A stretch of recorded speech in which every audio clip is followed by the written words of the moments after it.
This video is about angles formed when parallel lines are cut by a transversal. And the first one we're looking at is alternate interior angles. This is when two parallel lines are cut by a transversal. The alternate interior angles are equal, and it's represented by the letter Z. Okay? So this angle here is equal to this one here. Alright? And we'll look at that in more depth as we move into some examples shortly. Okay? Second one is alternate exterior angle. Alright? As the term exterior suggests, these angles are formed on the outside of the parallel lines, and they must be on opposite side of the transversal. Okay? These angles are equal as well. Alright? So here are your parallel lines. This line is parallel to this. The line that cuts the parallel line, that's what you call your transversal. Okay? So this angle is on the outside of this parallel line.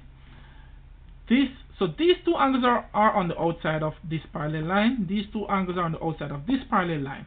But the ones that are equal are the ones that are on opposite side of the transversal. So this is on the outside of this parallel line.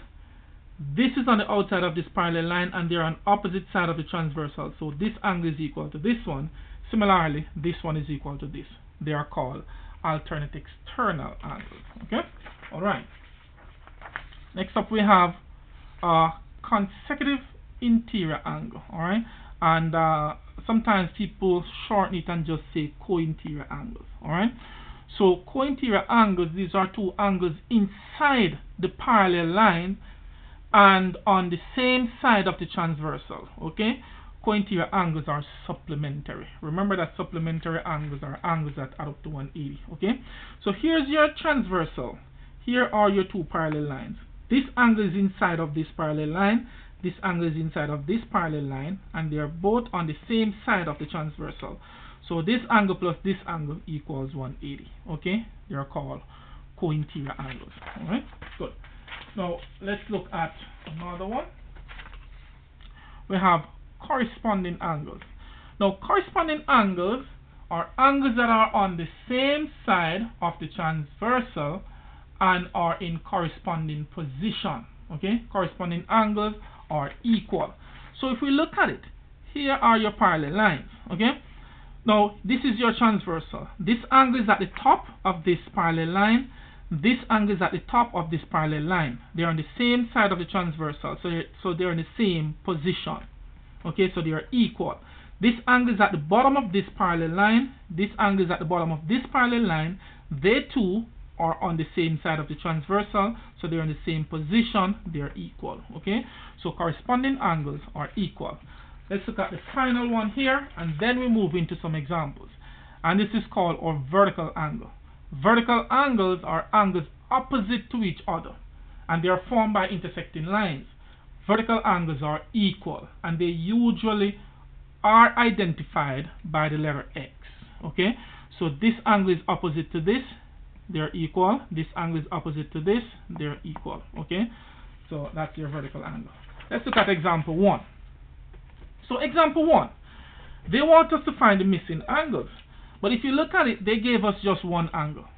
So the first angle we find, each of the angles we find, we're going to tell the reason why the angle is of that measure. Okay? So first up, we can say P, which is this, is equal to 50 degrees. And these are vertical angles. Remember, vertical angles look for the X. You see the X there, and they're facing each other, they're opposite each other. So P is equal to 50. These are vertical angles. Okay? Alright, so let's put our 50 here. Okay, next up, we know that 50 and angle Q, they're in corresponding position. Q is on top of this parallel line, 50 is on top of this parallel line. These two angles are on the same side of the transversal, so we know that Q equals 50 degrees. And the reason for that would be corresponding angles.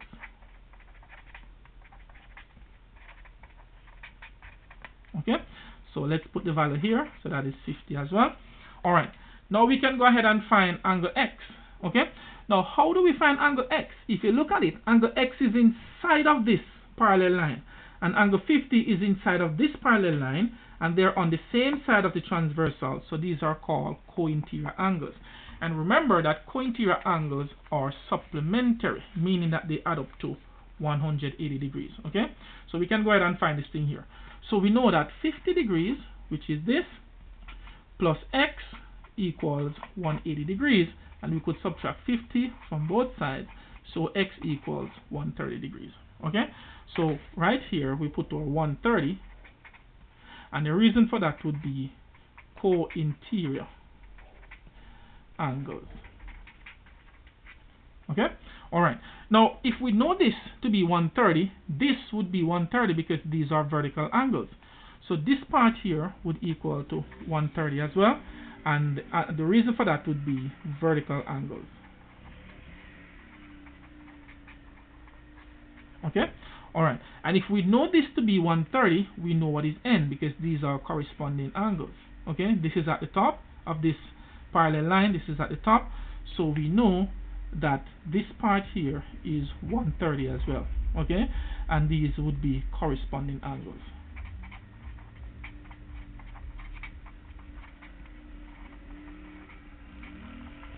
Okay, and if we know this to be 130, we know what is y. Y is 130 because these are vertical angles. Okay, so y equals 130, and the reason for that would be vertical angles. Okay, and again, if we know q to be 50, we know what is m because these are vertical angles. So m would be 50 degrees there, and again the reason would be vertical angles. Okay, so that's how you can take one angle and find several other angles with the different laws and principles that we examined. Okay, let's look at example 2. Example 2, they gave us this thing here and asked us to find the value of x, but look at the structure of it. This angle is inside this parallel line. This angle is inside this parallel line. Both angles are on the same side of the transversal, so these are co-interior angles. Remember that co-interior angles are supplementary, they add up to give us 180 degrees. So in finding x, it would be 5x minus 2, which is this angle, plus 3x plus 12, which is this angle, that must equal to 180 degrees. Okay, so our like terms, this would be like terms, so it would be 5x plus 3x minus 2, which is this, plus 12 equals 180 degrees. 5x plus 3x, that is 8x, negative 2 plus 12, that is 10, equals 180 degrees, and we subtract 10 from both sides. Okay, so 8x equals 170 degrees. Okay, let's take it up here. So we divide both sides by 8, so 8x divided by 8 equals 170 divided by 8. So x equals, let's see what that is. So it would be 170 divided by 8, and that would give us 21.25. That's how we find this angle here. Okay, so remember, key thing is to identify the structure of the question to know which angle property you're using there. Okay, alright, and let's look at our final example here. So our final example, it said solve for x and y. But before we can find, in this case we have this angle here, which is 14x minus 22, and this is 11x plus 14. Alright, this angle here is 2x plus 5y. Alright, so but we realize that this angle and this angle, they are vertical angles, and remember that vertical angles are equal. So it means then that this angle is equal to this angle. So it would be 14x minus 22, which is this angle, that must equal to this angle, which is 11x plus 14, because they are vertical angles. Okay, so I can go ahead and subtract 11x from both sides. So 14x minus 11x, that would be 3x minus 22 equals 14, and I go ahead and add 22 to both sides. So 3x, 14 plus 22, that would be 36, and I divide both sides by 3, so x equals 12. Okay, now I know what is x, I can go ahead and find what is y now. Okay, so it means that this entire angle here would be 14 times x, but x is 12, so it would be 14 times x, which is 12, and that is 168 minus the 22, and that would give us 146. So this angle here is 146 degrees, okay?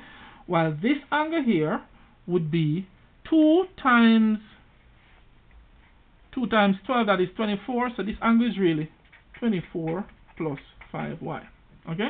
So we can find what is y. Let's use a different color marker.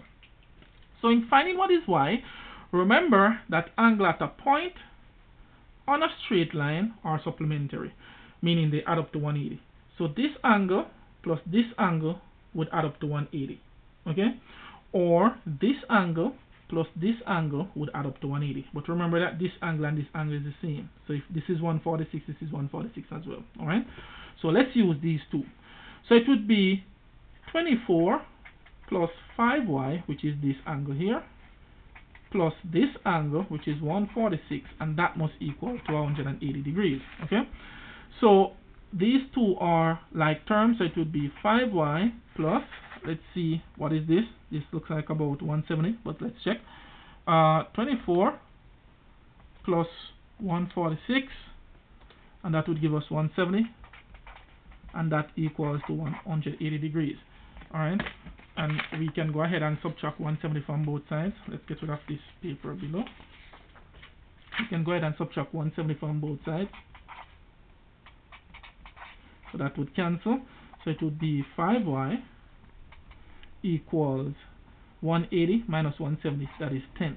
Okay, let's take it here. So 5y divided by 5 equals 10 divided by 5. So y equals 2. And that's how you would find both x and y in questions like this. It's all about identifying the structure of the question to see which law is applicable. Okay? And sometimes there are several laws, but you choose to see which one best match the question. Have a fantastic day.